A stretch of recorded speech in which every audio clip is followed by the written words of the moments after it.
Praise the lord. আজিৰ এই ভিডিঅ'ত মই আপোনালোকৰ বাবে এটা ভাল খবৰ মই লৈ আহিছোঁ। ভাল খবৰ ক'লে সকলোৱে ভালকৈ শুনিবৰ কাৰণে চেষ্টা কৰে, ভালকৈ জানিবৰ কাৰণে চেষ্টা কৰে, নহয় জানো? আৰু এই ভাল খবৰটো বিশেষভাৱে আমি যিবিলাকে খ্ৰীষ্টৰ অনুগামী অৰ্থাৎ যীশুত বিশ্বাস কৰা যি বিশ্বাসী ভাই ভনী যুৱক যুৱতীসকলৰ বাবে, বিশেষ কৰি যুৱক যুৱতীসকলৰ বাবে হ'ব। আৰু আমি জানো যে বাইবেলত ঈশ্বৰৰ বাক্য অধ্যয়ন কৰিবৰ কাৰণে ঈশ্বৰে আমাক আজ্ঞা দিছে, আৰু এইটো এটা ঈশ্বৰৰ আজ্ঞা হয়, ঈশ্বৰৰ বাক্য দিনে ৰাতি অধ্যয়ন কৰাটো। আৰু যেতিয়া আমি অধ্যয়ন কৰিম ঈশ্বৰৰ প্ৰেম, ঈশ্বৰৰ মহিমা, ঈশ্বৰৰ কাৰ্যবিলাক, আমাৰ জীৱনৰ ইচ্ছাবিলাক আমি নিশ্চয় জানিব পাৰিম। আৰু যেতিয়া আমি আকৌ ভালকৈ জানিবৰ কাৰণে যদি আমি চেষ্টা চলাওঁ, হ'লে সেই অকল বাইবেল একলা পঢ়িলে আমি নোৱাৰিম। বাইবেল কেনেকৈ আহিলে, কোনে লিখিলে, আৰু ঈশ্বৰৰ তত্ত্ববিলাক ক'ত কেনেকৈ ব্যাখ্যা কৰা হৈছে, আমি কেনেকৈ ঈশ্বৰত ভৰসা কৰিব লাগে, বা আমি মণ্ডলীখন কেনেকৈ পৰিচালনা কৰিব লাগে, এই সকলো বিষয়বিলাক ঈশ্বৰৰ বাক্য আধাৰত আমি মণ্ডলীখন কেনেকৈ পৰিচালনা কৰিব লাগে, এই সকলোবিলাক জানিবৰ কাৰণে হ'লে আপুনি অকল বাইবেলটো অকল ঘৰতে নিজে পঢ়িলে আপুনি হয়তো ইমান নাজানিবও পাৰে। কিন্তু ভালকৈ জানিবৰ কাৰণে হ'লে আমি বাইবেল কলেজ যাব লাগিব, নহয় জানো? নিশ্চয় বাইবেল কলেজ যাব লাগিব, আৰু তাতে থাকি আমি ভালকৈ 1 বছৰ 2 বছৰ 3 বছৰ 5 বছৰলৈকে আছে আপুনি যিমান ডিগ্ৰী কৰিব পাৰে, আৰু বহুত ডিগ্ৰী আছে, যেনেকৈ সেকুলাৰৰ ডিগ্ৰী আছে তেনেকৈ আমাৰ এই বাইবেল কলেজতো PhD লৈকে আপুনি ডিগ্ৰী কৰিব পাৰে, যদি আপোনাৰ বয়স হয়, যদি আপোনাৰ ইচ্ছা হয়। আগৰ যুগত যিবিলাকে থিয়লজি পঢ়ি আহিলে, বাইবেল কলেজ পঢ়ি আহিলে, তেওঁলোকে বহুত কষ্ট কৰিলে তেওঁলোকে বিভিন্ন ঘৰৰ পৰা নিজৰ পৰিয়ালবৰ্গবিলাকক এৰি দক্ষিণ ভাৰতলৈ অৰ্থাৎ আৰু কলকাতালৈ তেওঁলোক পঢ়িবলৈ গ'ল। আৰু ইমান তেওঁলোকৰ কিছুমানে বহুত পইচা পাতি নথকাটো বহুত কষ্টৰে নিজে কাম কৰি পঢ়িলে। আৰু এই ভাল খবৰটো কি হয়, এতিয়া আমাৰ অসমতে আমাৰ ওচৰতে ডিষ্ট্ৰিক্ট এখনত ঈশ্বৰৰ বাক্য অধ্যয়ন কৰিবৰ কাৰণে বাইবেল কলেজ খোলা হৈছে। এইটোৱে হৈছে ভাল খবৰ। আৰু তাতে এই ভিডিঅ'ত আমি জানিম এই বাইবেল কলেজৰ নাম কি, আৰু ক'ত আছে, আৰু কি কি ডিগ্ৰীবিলাক অফাৰ কৰা হৈছে, আৰু ডিউৰেশ্যনবিলাক কিমান বছৰ আপুনি পঢ়িব লাগিব, আৰু পঢ়িবলৈ যাবলৈ আপোনাৰ সেকুলাৰ কোৱালিফিকেশ্যন কিমান লাগে, কোনটো ডিগ্ৰীত কিমান লাগে, আৰু কি কি ভাষাত শিক্ষা দিয়া হ'ব বা শিকোৱা হ'ব, এই সকলোবিলাক আমি জানিম। আৰু তাৰ লগতে আমি জানিম এডমিশ্যন ফিজবিলাক কিমান আছে, আৰু মান্থলি ফিজবিলাক আপুনি কিমান দিব লাগিব, এই সকলো বিষয়বিলাক মই ইয়াত আপোনালোকক জানিবলৈ দিম। প্ৰথমে আমি জানিম বাইবেল কলেজৰ নাম। এইটো আমি শ্বৰ্ট ফৰ্মত যদি আমি কওঁ হ'লে BTC বুলি আমি ক'ব পাৰিম। আৰু ইয়াত বাইবেলৰ কলেজৰ যিটো ফুল নেমটো হৈছে বাপ্টিষ্ট থিয়লজিকেল কলেজ। আৰু এই কলেজ খোলা হৈছে অসমৰ ধেমাজি ডিষ্ট্ৰিক্টত আছে, আৰু গোগামুখ যিটো টাউন, তাৰ পৰা আপুনি DK ৰোডত আপুনি যাব লাগিব, প্ৰায় 2 কিলোমিটাৰ বা 1 কিলোমিটাৰ আধা মানতে গ'লে আপুনি লেফ্ট চাইডে কলেজটো আপুনি দেখা পাব। আৰু এই কলেজত আমি এতিয়া বৰ্তমান 3টা ডিগ্ৰী তাত অফাৰ কৰা হৈছে।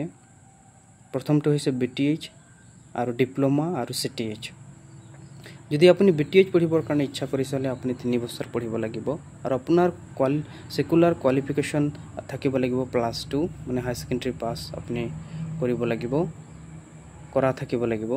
আৰু ইয়াত মিডিয়ামটো হ'ব ইংৰাজী ভাষাতে, সকলো নোটছবিলাক থাকিব, আপুনি ইংৰাজী ভাষাতে কথা ক'ব লাগিব। আৰু যদি ডিপ্ল'মা কৰিব বিচাৰে তেনেহ'লে আপুনি 2 বছৰ কৰিব লাগিব, আৰু ইয়াত যিটো সেকুলাৰ কোৱালিফিকেশ্যন আছে এইটো ক্লাছ 10 পাছ কৰা হ'লেই হৈ যাব। আৰু ইয়াত 2টা ভাষা প্ৰয়োগ কৰা হ'ব, ইংলিছ আৰু অসমীয়া। নোটছবিলাকো অসমীয়াতো থাকিব পাৰে আৰু ইংৰাজীতো থাকিব পাৰে। আৰু যদি আপুনি CTH কৰিবৰ কাৰণে বিচাৰে হ'লে 1 বছৰ কৰিব লাগিব। আৰু ইয়াৰ যিটো কোৱালিফিকেশ্যন আণ্ডাৰ মেট্ৰিক, যদি আপুনি 8 ক্লাছ পঢ়ি 9 ক্লাছ পঢ়ি আপুনি এৰি দিলে, আৰু ঈশ্বৰৰ বাক্য ইচ্ছা আছে শিকিবৰ কাৰণে, হ'লে আপুনি যাব পাৰে। আপুনি যদি ক্লাছ 10 এক্সাম ফেইল কৰিলে তথাপিও ঈশ্বৰৰ বাক্য শিকিবৰ কাৰণে ইচ্ছা আছে হ'লে আপুনি যাব পাৰে, CTH কৰিব পাৰে। ইয়াতো ইংৰাজী আৰু অসমীয়া ভাষা দুটাতে শিকোৱা হ'ব। আৰু এডমিশ্যন ফিজবিলাক হওক আমি জানিম চিটিজৰ কাৰণে এডমিশ্যন ফিজ হ'ব ৩৫০০ টকা আৰু মন্থলি ফিজ আপুনি দিব লাগিব ২২৫০ টকা আৰু ডিপ্লোমাৰ কাৰণে ২ বছৰ থাকিব আৰু এডমিশ্যনটো ৩৫০০ টকা আৰু মন্থলি ফিজটো থাকিব ২২৫০ টকা আৰু যদি আপুনি BTH কৰিবৰ কাৰণে আপুনি ইচ্ছা কৰিছে বা ভাবিছে বা কাৰোবাৰ শুনিছে মই BTH কৰিম কোনোবাই গ্ৰেজুৱেট হয় বা কোনোবাই +2 হয় তেওঁ ইচ্ছা কৰে তেনেহলে তেওঁৰো এডমিশ্যন ফিজ থাকিব ৩৫০০ টকা আৰু মন্থলি ফিজটো থাকিব ২৭৫০ টকা আৰু এই কলেজখন এই বছৰেই আৰম্ভ কৰা হ'ব প্ৰথমবাৰৰ বাবে ২০২৫ চনৰ এতিয়া আহি থকা যে জুন মাহৰ ২ তাৰিখৰ পৰা এই ক্লাছ আৰম্ভ হ'ব এতিয়াও সময় আছে যদি আপুনি ইচ্ছা কৰে হলে আপুনি এতিয়াও অনলাইন এডমিশ্যন কৰিব পাৰে আৰু ডেসক্ৰিপশনত যি কন্টাক্ট নম্বৰ দিয়া আছে তাতো আপুনি কন্টাক্ট কৰিব পাৰে আৰু যদি আপুনি কৰিছে থিওলজি বা আপুনি নকৰে যদি শুনিছে কাৰোবাক কৰিম বুলি ইচ্ছা কৰিছিলে কিন্তু তেওঁ যাব নোৱাৰিলে দূৰ ৰাজ্যলৈ কিন্তু এতিয়াও তেওঁৰ ইচ্ছা আছে তেতিয়াহলে এই ইনফৰমেশন আপুনি তেখেতক বা তেওঁক দিব পাৰে আৰু তেওঁ ঈশ্বৰৰ বাক্য শিকিব পাৰিব গতিকে মই অনুৰোধ ৰাখিছো আপোনালোকে এই ইনফৰমেশনটো পাস কৰিব আৰু যিবিলাকে পঢ়িবৰ কাৰণে ইচ্ছা কৰিছে তেওঁবিলাকে ওচৰতে থাকে কিবা অসুবিধা হলে আকৌ তেওঁবিলাক ঘৰ আহি আকৌ ছুটি লৈ আকৌ ঘৰ আহি তেওঁবিলাক আকৌ যাব পাৰিব যেতিয়া যি ব্যক্তিবিলাকে দক্ষিণ ভাৰতলৈ বা কলকাতালৈ তেওঁবিলাক পঢ়িছিলে কিবা এটা ঘৰত অসুবিধা হলে তেওঁবিলাকে আহিব নোৱাৰে বা আহিবলৈ যদি ভাবে তথাপিও 3 দিন 2 দিন এনেকা লাগি যায় কিন্তু এতিয়া চিন্তা কৰিবলৈ বিষয় নাই আপুনি অসমতে ধেমাজিতে গগামুখতে ক'ব লাগিব তাতে আপুনি ঈশ্বৰৰ বাক্য পঢ়িব পাৰিব আৰু যদি পেৰেন্টস বিলাক গৈ যদি চাবৰ কাৰণে ইচ্ছা কৰে তেতিয়াহলে তেওঁবিলাকো গৈ তেওঁ ষ্টুডেন্ট বিলাকক লগ ধৰিব পাৰিব কিবা এটা বস্তু লৈ যাব বা দিবলৈ বা পইচা পাতি দিবলৈ বা কিবা এটা কাপোৰ কানি দিবলৈ হলে তেওঁবিলাকে তাত যাব পাৰে বা মেডিচিন লৈ দিবলৈ হলে আপুনি তাত যাব পাৰে ওচৰতে আছে আৰু হসাকে বাইবেল কলেজ পঢ়াটো খুবেই প্ৰয়োজন এতিয়াৰ যুগত মণ্ডলীখন পৰিচালনা কৰিবৰ কাৰণে যদি বাইবেল কলেজ পঢ়া ব্যক্তি নাথাকে বা বাইবেল ভালকৈ জানা ব্যক্তি নাথাকে মণ্ডলীত হলে মণ্ডলীত এটা ঘটনাটো হয়ে বহুত কাজিয়া হয় মত বিলাক দি মত হয় মণ্ডলীখন ভালদৰে পৰিচালনা নহয় আৰু ঈশ্বৰৰ কাৰণে যি দান বিলাক আমি সংগ্ৰহ কৰো সেইবিলাক ভাল ব্যৱহাৰ নহয়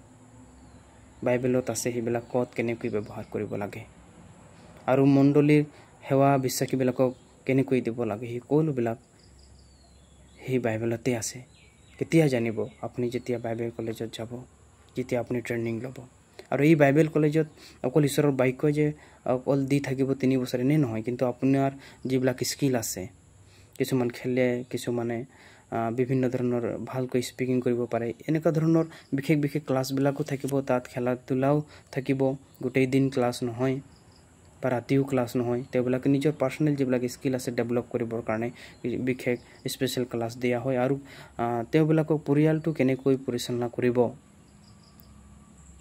এই সকলোবিলাক তাত শিকোৱা হয় তেওঁবিলাক নিজৰ জীৱনটো কেনেকৈ পৰিচালনা কৰিব গৈ মণ্ডলীখন কেনেকৈ ধৰিব লাগিব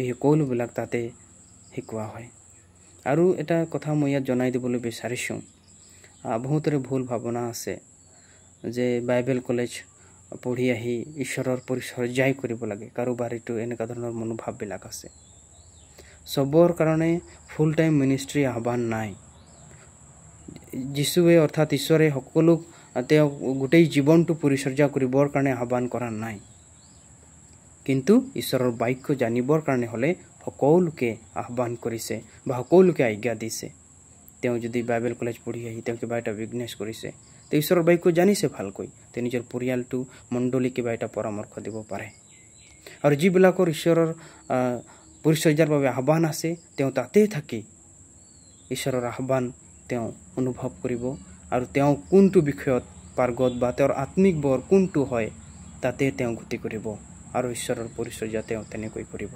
গতিকে তেনেকা আপোনালোকে ভাবিব নালাগে যে বাইবেল কলেজ পঢ়ি আহি তেওঁ এনে বেকাৰ আছে, দোকান এটা খুলি বহি আছে। ঈশ্বৰৰ বাক্য সকলোকে শিকিবৰ কাৰণে আহ্বান জনাইছে, সকলোকে শিকিবৰ কাৰণে আজ্ঞা দিছে ঈশ্বৰে। গতিকে এই ভাৱটো আপোনালোকে যদি তেনেকুৱা ভাৱ আছে হ'লে আপুনি সলনি কৰিব লাগিব। আৰু ঈশ্বৰৰ বাক্য যেতিয়া আপুনি ভালকৈ জানিব, নিশ্চয় আপোনাৰ নিজৰ পৰিয়ালটো, নিজৰ মণ্ডলীটো আপুনি পৰিচালনা কৰিব পাৰিব। ঈশ্বৰৰ বাক্যই অকল যে আত্মিক দিশৰ কথা শিকায়, ঈশ্বৰক কেনেকৈ সেৱা কৰিব লাগে অকল সেই বিষয়ে যে জ্ঞান দিয়ে তেনেকুৱা কথা নহয়। ঈশ্বৰৰ বাক্যটো আমাৰ কাৰণে এটা গণিত কিতাপৰ নিচিনা, মেথছ হয়। পইচা পাতিৰ ইকনমিক বুক ক'ব লাগিব, ইকনমিক বিষয়ে জ্ঞান দি যেনেকৈ ছাবজেক্টবিলাক আছে, পইচা পাতি ক'ত কেনেকৈ খৰচ কৰিব লাগে তাৰ বিষয়ে। ছ'চিয়েল চায়েন্স আমি ছাবজেক্ট আছে ছেকুলাৰ বিষয়ত বা ছেকুলাৰ যিবিলাক জাগতিক শিক্ষাত সমাজৰ লগত কেনেকৈ থাকিব লাগে তাৰ বিষয়ে জ্ঞান দিয়ে। চায়েন্স, ছ'চিয়েল চায়েন্স আছে আৰু চায়েন্স আছে। ইয়াতো মানুহ কোনে বনালে, পৃথিৱীখন কেনেকৈ হ'ল, মানুহৰ ভৱিষ্যত কি, আপুনি সেই বিজ্ঞানৰ বিষয়েও ইয়াতো জ্ঞান পাব। সেয়েহে যিজনে ঈশ্বৰৰ বাক্য জানে তেওঁ সকলো বিষয়ৰ প্ৰতি, যদিও ছেকুলাৰৰ নিচিনা তেওঁ জ্ঞান নাথাকে, কিন্তু তেওঁ নিজৰ জীৱনটো, নিজৰ পৰিয়ালটো, নিজৰ সমাজটো তেওঁ আগুৱাই লৈ যাব পাৰে। গতিকে মই অনুৰোধ কৰিছোঁ, যিবিলাকে এই ভিডিঅ'টো চাই আছে, শুনিলে আপোনালোকে ইনফৰমেশ্যন দিয়ক। আৰু তেওঁবিলাকৰ যি ইচ্ছা, হয়তো এইটো ঈশ্বৰৰ ইচ্ছাও হ'ব পাৰে যে তেওঁবিলাকে ওচৰতে থাকি ঈশ্বৰৰ বাক্যবিলাক অধ্যয়ন কৰি এদিনাখন মণ্ডলীখন ধৰিব আৰু মণ্ডলীখন পৰিচালনা কৰিব। আৰু কোনে জানে, ঈশ্বৰৰ বাক্য পঢ়ি থাকোঁতেই তেওঁবিলাকে পৰিত্ৰাণৰ জ্ঞান পায় আৰু ঈশ্বৰক তেওঁবিলাকে বিশ্বাস কৰি এদিনাখন অনন্ত জীৱনৰ অধিকাৰী হ'ব পাৰে। আৰু যেতিয়া যীশুখ্ৰীষ্টক তেওঁ ভালকৈ জানিব, হৃদয়েৰে ত্ৰাণকৰ্তা হিচাপে গ্ৰহণ কৰিব, নিশ্চয় তেওঁ সমাজৰ কাৰণে এজন ভাল ব্যক্তি হ'ব, মণ্ডলীৰ কাৰণে এজন ভাল ব্যক্তি হ'ব, এই ভাৰতবৰ্ষৰ এজন ভাল নাগৰিক হ'ব। তো মই ধন্যবাদ দিছোঁ যিসকলে এই ভিডিঅ' শুনিলে আৰু শুনিবৰ কাৰণে সময় দিলে, তাৰ কাৰণে মই মোৰ ফালৰ পৰা সকলোকে ধন্যবাদ দিছোঁ। Thank U.